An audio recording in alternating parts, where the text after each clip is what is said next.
Ha? Alam mo, bagay sa'yo walang clashes. Tsaka, konting gulo ng buhok. Hey. Okay? Thank you, Secret Santa. Thank you. Thank you. You're welcome. Bro, kain na!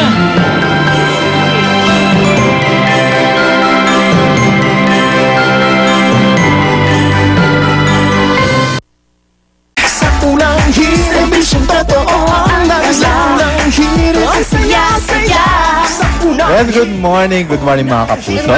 Good morning, Luan. Nako, time na para Showbiz Chika, mga kapuso. Isang bagong show ang mapapanood nyo dito sa Kapuso Network next year. Yan ay ang Prodigal Daughter na pagbibidahan ni Kylie Padilla.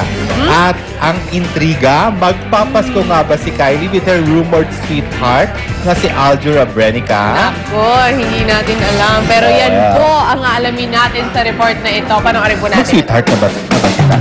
Rumors!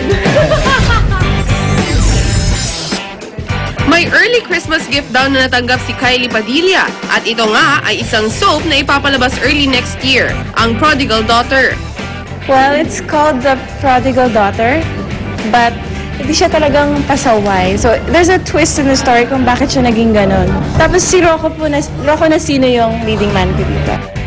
At sa unang pagkakataon, aabangan naman ng mga Kapuso viewers ang tambalang Rocco Nacino at Kylie Padilla.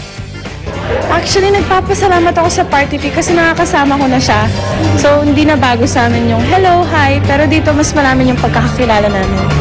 Samantala, inalam din namin kung kumusta na nga ba ang relasyon ni Kylie sa rumored sweetheart nitong si Aljur Abrenica. Mayroon na kaya silang plano this Christmas? Actually, hindi na masyado. Ngayon kasi nga may new show ako, tapos tamaya siya. So, oo, busy na talaga. Sad nga eh, Christmas.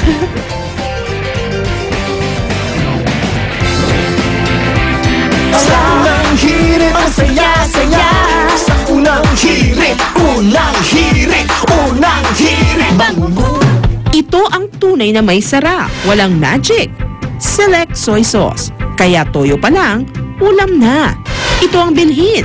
Manufactured and distributed by Essential Manufacturing.